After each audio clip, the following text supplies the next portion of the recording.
ကောင်းကျင်ဘိမို့ကတော့မြမရိုးရချိုးပွဲတစ်ခုဖြစ်ပါတယ်အလူအိမ်တွေမှာနဲ့ရှင်ပြုတ်အိမ်တွေမှာရောမင်္ဂလာဆောင်တွေမှာပါချချွေတဲ့မဖြစ်မနေပါရမယ်အချိုးပွဲတစ်ခုလည်းဖြစ်ပါတယ်ကျွန်တော်တို့ရွာရဲ့မနက်ဈေးတွေမှာဆိုလို့ရှိရင်ကောင်းကျင်ဘိမို့ဆိုင်မှာအများတန်းလူကြိတ်ကြိတ်တိုးပါပဲအရင်အရသာရှိတဲ့ချိုးပွဲကိုလောက်ရတာခက်သလားဆိုတော့လောက်ရတာမခက်ပါဘူးโอเคရိုးရိုးရှင်းရှင်းလေးနဲ့ကျွန်တော်တို့အခုလုပ်ပြပေးသွားပါမယ်အရင်ဆုံးလှော်ထားတဲ့နှမ်းမဲပါမယ်အုံဒီတစ်ချမ်းဘိန်းစေးပါမယ်ထောင်းထားတဲ့မကြေတကြေမြေပဲရဲ့ ready made အုံတို့ရေတပူထပ်ပြီးတော့ကြောက်ဖြုံယုံ brown sugar တကြားညုံနဲ့ကောင်းကျင်မုတ်တို့ပဲဖြစ်ပါတယ်ဒါမျိုးပစ္စည်းတွေကနီးစပ်ရာကုန်စုံဆိုင်မှာအလွယ်တကူဝယ်လို့ရပါတယ်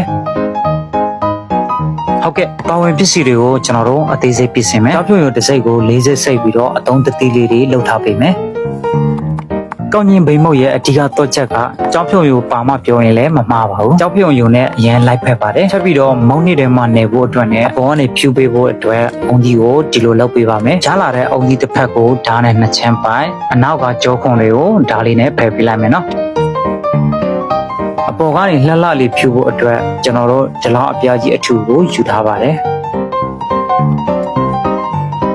်ဒါကတော့မုံနစ်အထည်ကိုတခါတည်းရုံးနေဖို့အတွက်ဖြစ်ပါတယ်။အုံသီးကိုလိုသလောက်ချစ်ထားပြီးပါကမုံနစ်ထက်ဆက်မယ်နော်။ကောင်းကြီးမုတ်ကိုစံကြေခွက်နဲ့၄ခွက်ထမင်းစားဆုံးနဲ့ဆိုရင်အစုံ20လောက်ရှိပါတယ်။ကြားညို့စံကြေခွက်နဲ့တစ်ခွက်ထမင်းစားဆုံးနဲ့ဆိုရင်6စုံ9စုံလောက်ရှိပါတယ်။စားကိုလက်ဖက်ရည်စုံတစ်စုံထည့်ပြီးတော့အနှဲငယ်20အောင်မှွေပြီးရင်အုံတို့ရေတပူးနဲ့ရေအနှဲငယ်ထပ်ထည့်မယ်။ရေကတော့စံကြေခွက်2ခွက်စံကြေခွက်တစ်ခွက်က160မီလီရှိပါတယ်။နှစ်ခွက်ဆိုတော့300မီလီဖြစ်ပါတယ်။ရေ300မီလီကိုတစ်ခါတည်းမထည့်ပဲနည်းနည်းချင်းစီထည့်ပြီးတော့မှွေသွားရပါမယ်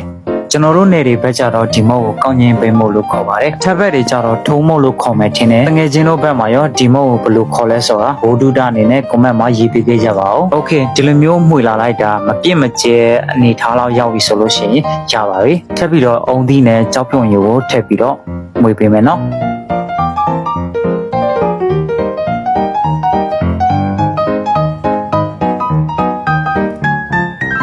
โอเคမှွေပြီးရင်မုတ်ကိုအဖုံးအုပ်ပြီးတော့နှက်ထားပေးရမယ်နော်အချိန်ကတော့တနာရီနိုင်ခွဲမိနစ်20ကိုအချိန်ရရင်ရသလောက်နှက်ထားပေးလို့ရတယ်နော်ကျွန်တော်တို့ကတော့မိနစ်30ပဲနှက်ထားပေးလိုက်ပါတယ်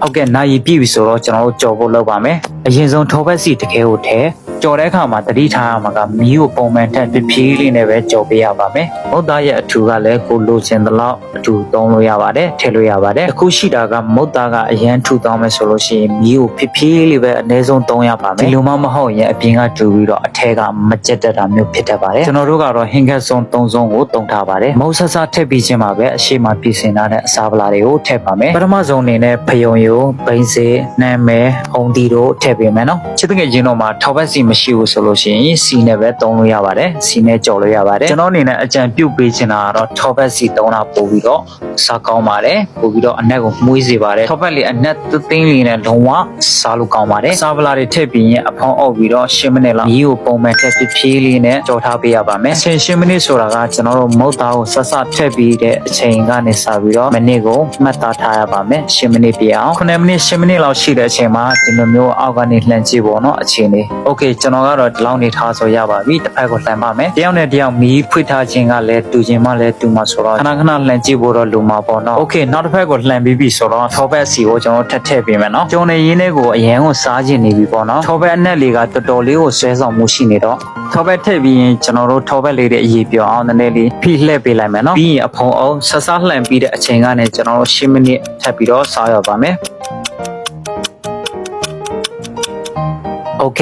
10မိနစ်လည်းပြည့်ပြီဆိုတော့ထောဘက်နဲ့တသိန်းလေးနဲ့ဒီမှာအရန်ရတာရှိတဲ့ကောင်းကျင်ဘိမုတ်ကိုရှားလာပါပြီအပြင်ကကျွတ်နေပြီးတော့အတွင်းသားလေးကအီလေးနဲ့ဆိုတော့အရန်နဲ့မှရတာရှိပါတယ်